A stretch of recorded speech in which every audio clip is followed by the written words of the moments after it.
Hey, what's up guys? Back again with another video in the Spigot series. In this video I'll be teaching you guys how to use an SQLite database within your Minecraft plugins.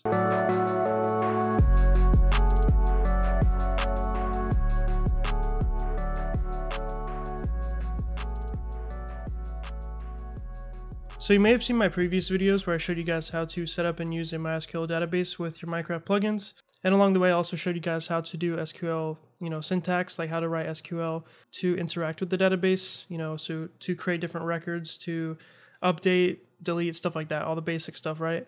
But like I told you before, there's other database implementations, there's other types of SQL databases that we can use. Another very popular one is called SQLite because it's so lightweight, it's really easy to set up and has other advantages as well. But that's the main thing, it's really easy to set up. When we connect to the SQL database, if it doesn't already exist, it'll just create it for us, and it's simply represented by a single file. So the difference between setting up a MySQL database and a SQLite database is very, very big. It's way easier to set up SQLite. So I'm going to show you how to do all of that in this episode here. I'm going to show you guys how to get SQLite within your plugin, how to set up the database, and how to create a basic plugin that uses the database and interacts with it, okay? Of course, there's still a reason that people don't use SQLite. There are advantages and disadvantages to every type of database, of course. There's a lot of pros to SQLite specifically because for plugins, you don't really need a giant database most of the time. You probably need something very simple, but gives you a lot of capability, and SQLite is good for that. So SQLite is going to have some disadvantages versus a MySQL server, for example. It's going to be meant to handle lesser loads just because it's not like a big server like a MySQL server. And I also read that it's usually restricted to 2 GB of storage, okay? But I think as a general rule, either way, if you're setting up a plugin, you want to have a database along with that plugin, it's a good thing to use SQLite just to get started so you can, create everything and develop it. And then later on, you can have it switch to a different type of SQL database if you want, just because, they're all SQL databases. They're all usually pretty interchangeable in a way. So I think just getting started with SQLite is a great option. And then if you want to keep it, you can, because it's still a really great database, okay? So enough said, guys. I want to go ahead and jump into the code now, create a new plugin, show you how to get SQLite set up, how to create the database and how to connect to it, and do all those fun things, okay? So let's get started. All right, so the first thing that we want to do is enable our plugin to use SQLite. So in the pom.xml, we're going to put a new dependency here, and this dependency will be both SQL itself along with the Java database connectivity driver for it. And within the SQLite one, they also have the database implementation. So what that enables it to do is create the database for you whenever you try connecting to it, which I'll show you that in a second, okay? But first, let's go ahead and find the dependency. I'll have a link for this in the description below, but this is where you can find the SQLite JDBC driver.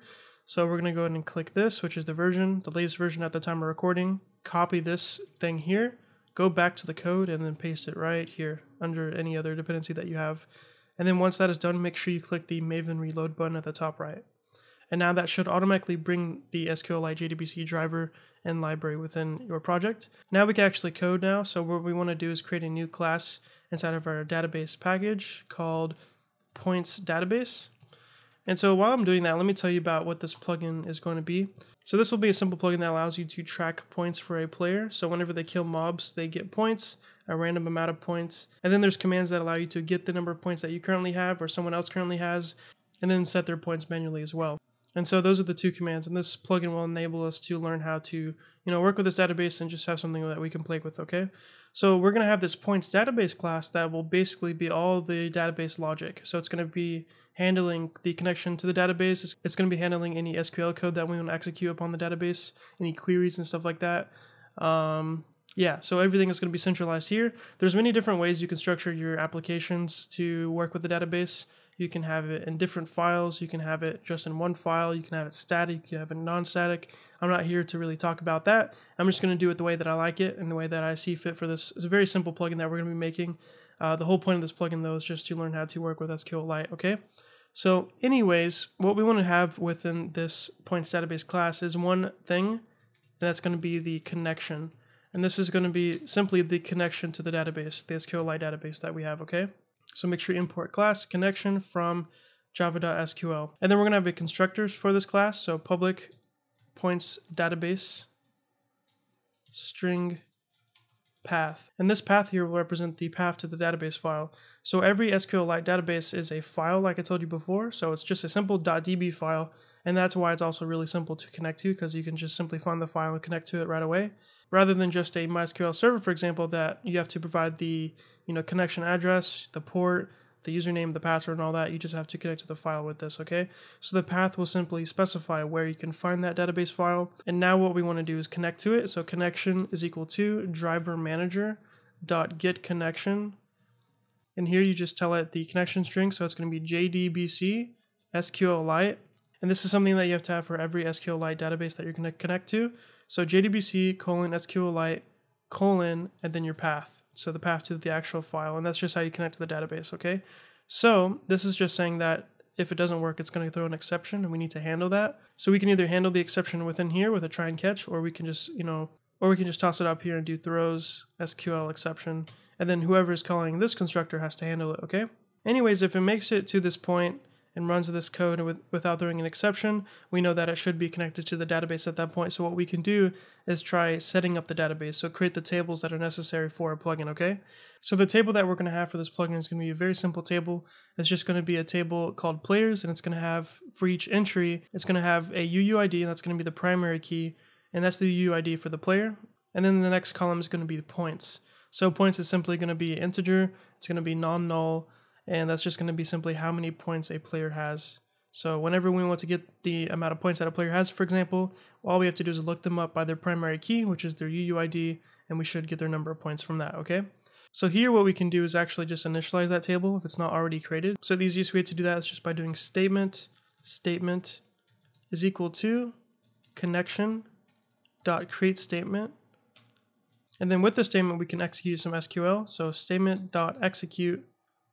And this is the part where you need to actually, remember SQL syntax. If you're not familiar with it, like I said before in my previous videos, you can find that. There's one really good website, one really good resource called w3schools.com. They have really good resources for learning HTML, CSS, JavaScript, SQL, stuff like that, okay? So that's one place that you can learn SQL. Okay, so I just filled it out because it's kind of tedious to have to do all the pluses and all that. There's actually a way around that, which I'll show you in a second in case you're interested in that. But this will simply create the table if it doesn't exist already. If you don't have this, it should probably throw an exception if it already exists and it tries running that. But the name of the table is called players, and each of the players on the server is going to have a UUID, like I said before, a points, and then I threw in a username column as well just to have that. This will be simply a column that has text, and it's not able to be null because every player should have a username, okay? And there we go. So now we're connecting to the database and then creating a table if it does not already exist for the players table, okay? So there's a few ways we can improve this just real quick while we can, is we can actually take this entire string and make it one block without having to do concatenation if we use a newer version of Java. I think Java 17 does support this. It's something called Java text blocks. So you just update the Java version within your pom.xml. So now we can convert this into a text block. Let's just go ahead and take this and now you want to do a triple quotes, 1, 2, 3. And here you can just put all of the text that you want to have for your query. So get rid of the pluses and all that. We don't need that anymore. And then you want to have it on a new line. Okay, cool. So there we go. This is a Java text block. It looks a little weird. If you're not familiar with this, you don't have to use it. And this is just something I wanted to show you. But it's a way of just having an entire string on multiple lines without having to concatenate because, having to unquote and then do the plus and then requote was kind of annoying. So this is just something they added to the newer versions of Java that you can play with, okay? Now, one thing you have to remember whenever you're working with JDBC or just Java SQL code is you have to close everything a lot of the time. So just statement.close. Same thing for a connection, same thing for something like a result set whenever you're querying data. So one thing you can do to automatically close it is just to take what you have here, cut it, and we can change this to a try with resources statement. So that's simply going to be doing a try, put that inside, take this, and put it inside the try. So what this will do is automatically create this statement for you, run this code here inside of it, and then when it finishes, it should automatically close the statement as well, okay? The syntax may look a little weird if you've never done that before, but it's pretty common just to automatically close any stuff that you need to close, okay? It's called try with resources. So anyway, now that we have this points database class that creates a new connection whenever you instantiate it, and then also tries to create the table as well, we can also make a method that is going to close the connection, so public void close connection. And this is pretty simple, so we're going to say if connection is not equal to null, and the connection is not closed, so we can do is closed. So if it's not closed currently, then what we can do is do connection dot close. There we go. And now it's just complaining because we're not handling the exceptions that could arise from this. So we're just going to add that to the method signature, okay? All right, so now we want to go back to our main plugin class here. And this is where we can actually create our points database class, or object rather, of that class. And we can create the connection by providing the path to it, and then also close the connection whenever the plugin is disabled, okay? So what we want to do is make a private points database field here. And then now when the plugin is enabled, whenever it starts up, we can go ahead and do try. We can do points database is equal to new points database. And to this, we want to provide the actual path to our database file, okay? So what is that going to be? So usually whenever you have a SQLite database within your plugin, that SQLite database is going to be specifically for that plugin, okay? So every plugin can have its own SQLite database because they're so lightweight, right? So usually that's just going to be in the plugin folder. So what we need to do is grab the plugin folder location. So we could do get data folder. So that's just a method available to Java plugins, and then .get absolute path. And this should just give you the path to that folder for the plugin. And then now we want to concatenate onto that the name of the database file. So we can call this whatever we want. This is going to be created automatically when we try connecting to the database for the first time. So the name of the plugin is called Pointy. So I'm just going to call it pointy.db. So it's just going to be a .db file. That's our database file, okay? There we go. And one other thing you have to keep in mind is just remember that if you don't have a config.yml or anything like that, the data folder will not exist already. So we just need to create it. So we're going to do if get data folder exists. So if it does not exist, we can do get data folder.mkdirs, and that should create all the necessary directories for you, okay? So by the time it reaches this point, it will have the actual path for you, and it won't give any exceptions or anything like that because it doesn't exist. All right, so now we need to actually handle the SQL exceptions that could arise from this, because of course, within our constructor here, we have all this, code executing that could throw a SQL exception. So we want to go ahead and do catch SQL exception EX.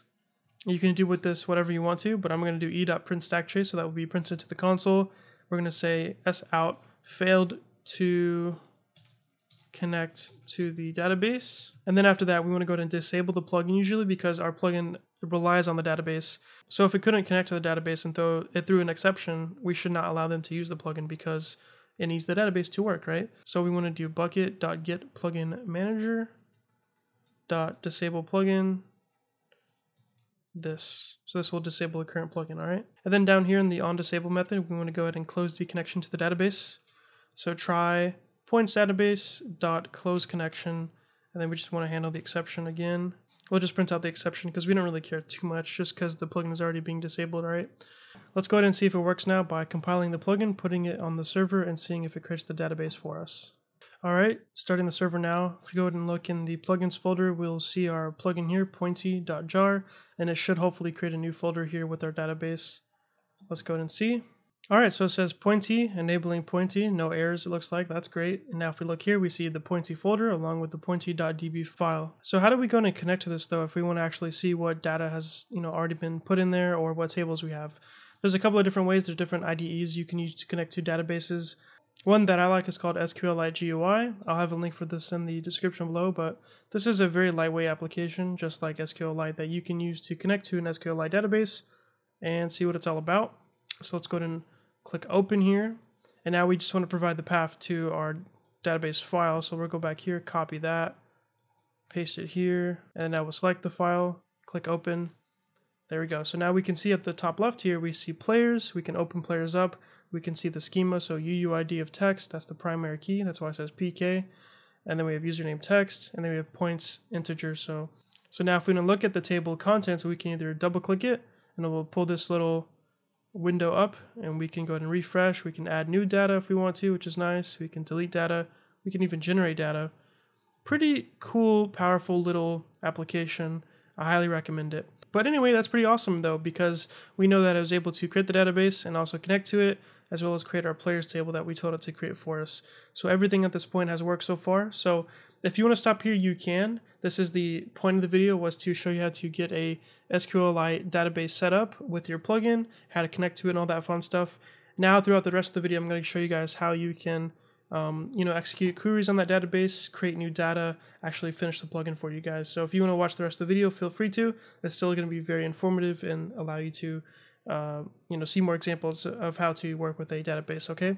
Now, if we go back to our points database class, you can see that here that it's been complaining that it says no data sources are configured to run this SQL and provide advanced code assistance.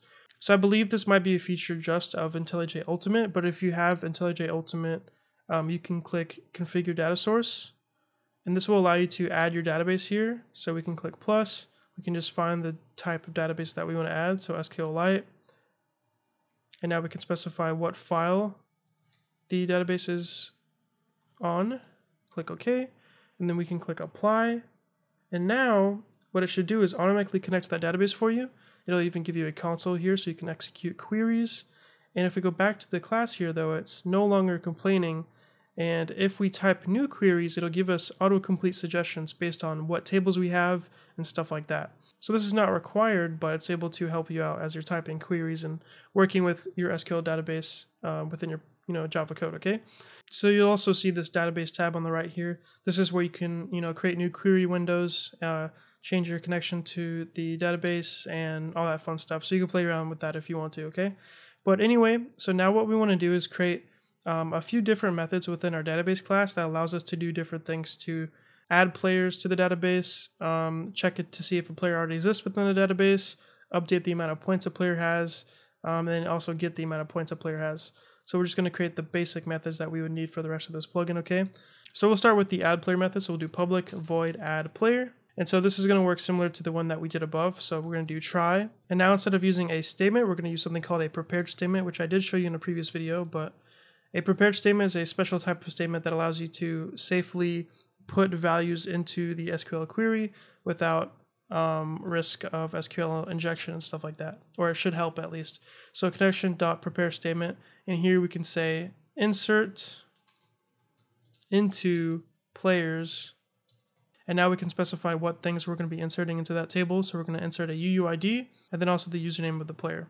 We can also insert the amount of points as well, but whenever we add the player for the first time, it should just be 0, and we could provide 0 into that SQL statement. But up here we specified points to be an integer. We know it's not going to be null, but we also know that if you don't provide something, it's going to be set to a default of 0. So if this was not here, then you would have to put it because it's not null. But since it's here, you can just leave it if you want to. So after that, we could now actually give the data. So values, question mark, comma, question mark. And those question marks is where we inject the actual values. So we could do prepared statement dot set string. So this is going to be for the first one. So we're going to do parameter index of 1. It's not 0 based. And we're going to say player, or just p.get unique id.toString. So that will take the player's UUID and convert it to a string. And then now we want to do prepared statement dot set string 2 for the second one, which is the username. We can do player.get username, or display name rather. And then now once you're done setting all the data, you can go ahead and run it by doing execute update. This will be something that you run for insertions, updates, or deletions, okay? There we go. And now it's complaining just because we have to handle the exceptions, of course. So if you want to handle the exception within this method directly, you can. Exception handling is really up to you. What I'm going to do is just throw it like I've been doing before in the method signature. So anything that calls this method has to handle the exception or pass it on, okay?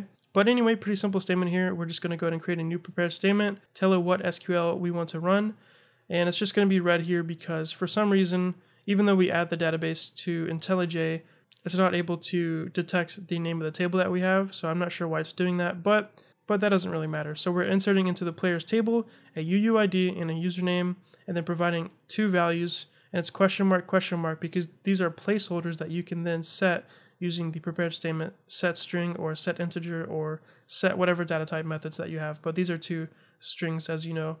So that's why we're doing that, okay? And then of course we're using it within a try with resources statement here, so it should automatically close it. We shouldn't have to do prepared statement.close, all right? Okay, so here are 2 more methods that we're going to use. We have the player exists method. So what this will do is take the UUID of the player that is passed in and then query the database to see if there's any players that are returned whenever you do where UUID is equal to the actual UUID that you got. So this is just a simple query that gets any player that matches this specific clause, this where clause here, okay? So this will return a result set, and if the result set has a value, you can call .next, which will return true or false whether it has a value or not. If it's false, this means that there is no player matching that UUID, okay? Hopefully that makes sense. That's a very simple query that we're running here. The next one is update player points. This one is, I guess, a little more complex, but is also pretty simple. So here you're passing in both a player and the amount of points that you want to set for that player. First, we're checking to see if the player already exists or not. If it does not already exist, we're going to go ahead and add them to the database. And then we're going to run this update statement here. So we're going to update the players table. So we're going to update anything within the players table that matches this UUID here. There should only be one player with that UUID, of course. And for whatever matches that clause here, we're going to set the amount of points to whatever we want to set it to. So in this case, we're going to set the points to this integer provided to the method. And then we're going to set also the UUID again as the second parameter because it's the second question mark, all right? The last thing I want to do is show you guys how to get the player points. We'll actually code this one out. So we're going to do public integer get player points. Within this, we want to do another prepared statement. So prepared statement is equal to connection dot prepare statement. So we're going to do exactly what we did up here. We're going to select a player by their UUID. So we're going to do select points, I'll explain that in a second, from players where UUID is equal to question mark, okay? So then we're going to go ahead and set the question mark. So prepared statement dot set string 1 player dot get unique ID dot toString. So previously up here I did select star, which will select every column from that table that we're querying from. Down here we only need the amount of points that a player has specifically. So I'm just doing select points to only get that value because that's the only value we need. So we're going to select the points only from the players table where the UUID is equal to the UUID that we're passing in, okay? So we're going to do result set is equal to prepared statement dot execute query. So it's going to query and return that value into the result set. So if the result set has a value, so dot next tells you whether it has a value or not, we can go ahead and do return result set dot get integer points. And then otherwise, if it does not have a value, we want to do else return 0. So we can assume that that player, because it does not exist in the database for some reason, just has 0 points. We'll just say that, okay? And the reason that we're doing get integer is just because similar to how we have to do set integer or set string, we also have to get a specific value based on its data type and just provide the name of the column that you want to grab it from. But yeah, now this should be pretty much it. So this should be all we need. Of course, as we make the plugin more complex, you may need more methods for deleting players, stuff like that, right? So now we can use these methods within the rest of the plugin to actually finish the plugin, all right? So we're going to make a new command here called get points. And then I'm also going to create another command called set points. And we'll do this one first. So set points implements command executor. So this command here is pretty self-explanatory. It's simply going to allow you to set the amount of points that a player has. So the first thing that we want to do right off the bat is check to see if they provided the right amount of arguments. So args.length is equal to 0. If it is equal to 0, they provided no arguments. So we wanted to go ahead and do sender.sendMessage chat color.yellow. We want to tell them how to actually run the command because they did not run it right. So we want to say run it like set points player amount. So it should have 2 arguments. And since we know we're always going to have 2 arguments, we can actually change this to not equal to 2. That makes more sense, I think. So now first we want to get the player. So get the player that they're targeting. So string player name is equal to args 0. So the first one. Now we want to see if we can get that into an actual player. So player, we'll call it target. So player target is equal to player or bucket.getPlayer player name. So this should return null if it can't find the player. Otherwise, it'll return the actual player object for us to work with. So player target, if target is equal to null, like I said, we cannot find the player. So we'll say chat color red, player not found. All right. And one thing we also want to do is actually return if it fails. So return true, so that if it reaches a point where it shouldn't continue, it should return early from the method, and so it won't allow them to execute the rest of the command, all right? So now we want to get the amount of points as well, so get the amount. So I'm going to say integer amount is equal to 0. Now we're going to do try amount is equal to integer dot parse integer args 1. So what this will do is simply take the string argument, the second one, try and pass it into integer.parseInteger, which should try and convert that string into an actual integer value. If for some reason it can't convert that into an integer, it will throw an exception. So that's why we put it inside of here. So number format exception E, and we're simply going to tell them an invalid amount was provided. Also make sure that the amount is a whole number. All right, because we're not really going to support decimal numbers within this. All right. But yeah, so now that we have the amount, we can go ahead and update the player's points in the DB. So we need to actually call upon the points database class to update the points in the player for the player in the database. All right. So the way we're going to get the actual points database class in here is just by passing in the main plugin class, because that's where it exists, right? So within the pointy class, we have the points database field. So we just want to access that within set points. So we're going to do private final pointy plugin. And we're going to create a new constructor that sets that value. And then when we go back to pointy and we register the command, we can do git command set points, set executor new get set points, and then pass in this to pass in the plugin instance. And then within the set points command, we can go back here and do this dot pointy plugin dot, and now we should be able to do get points database, and we don't have a method for that though yet. So we're going to go back here and do public points database, get points database, return this dot points database. There we go. So now we can do get points database dot, and we can run all the methods within the points database now. So we can do update player points, player exists, all that stuff. So we're going to do update player points, and we're going to pass in the player that we want to update it for. So it's going to be the target. And then now we're going to pass in the amount as well. So if this does not throw an exception, we should assume that it worked. All right. So we want to go ahead and take this, do this to handle the exception that could arise from this. So if an exception occurs, we're going to do e.print stack trace, and we're going to send the sender a message telling them that it did not work for some reason. So chat color dot red, an error occurred while updating the player's points. Try again later.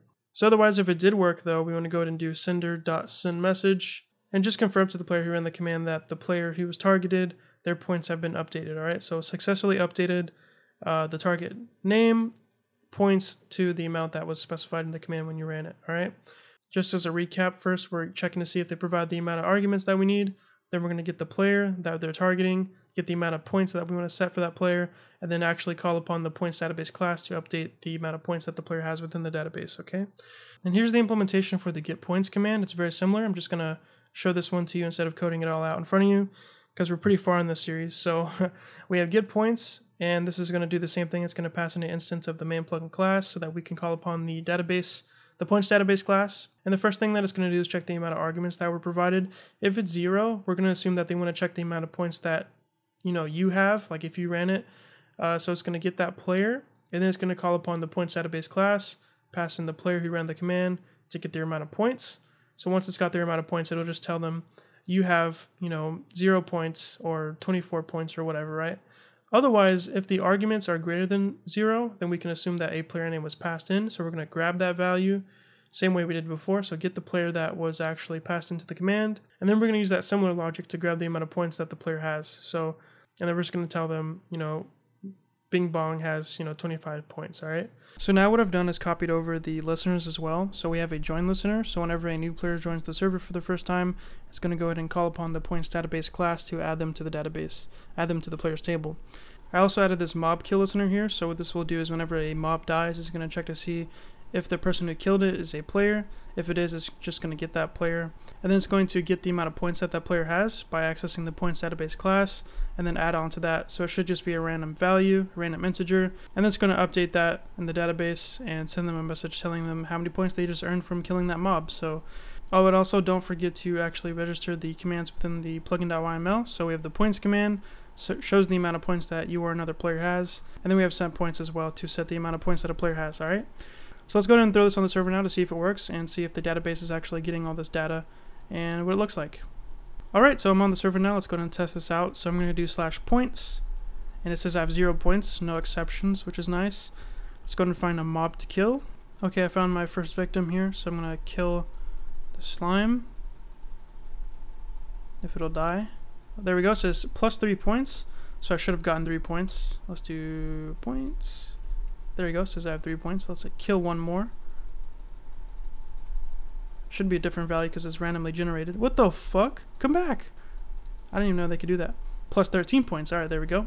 So now let's go ahead and jump into the database to actually see what it looks like. So we have our table here. We're going to go ahead and query the data. And here at the bottom it displays the data for us. Great. So it says the UID. That should be my UUID. We have the username, which is Illuminati. And then we have the amount of points I have, which is 13.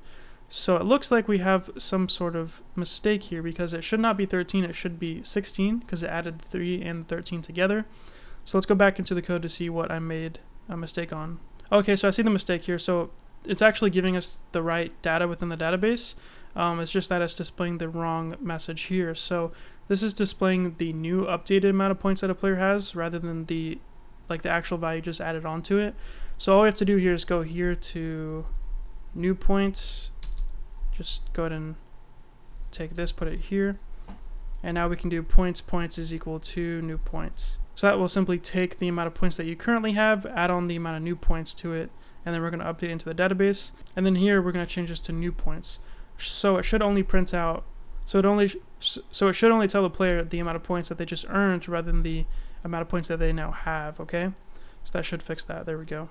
But anyway, that should be pretty much it for this video. Hope you guys enjoyed. This is how you can connect to and use a SQLite database within your plugin.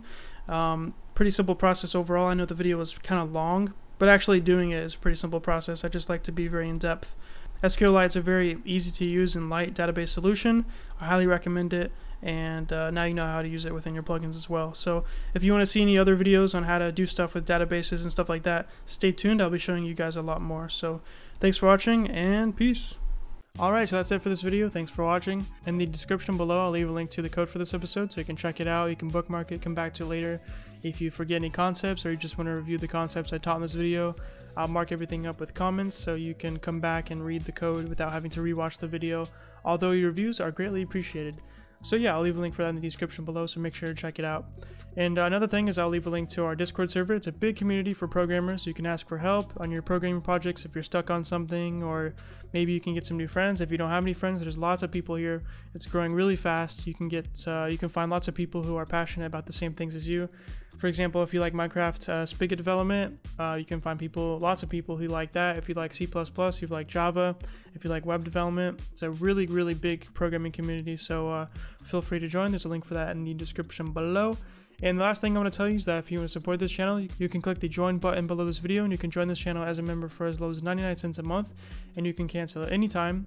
You get some cool perks like early access to all of my new videos, a cool rank on my Discord server like you see right here on the side, YouTube members, and also you get to see yourself on the screen like you see right now. So if that sounds cool to you, feel free to join. If you don't want to, that's fine. If you can't, that's okay too.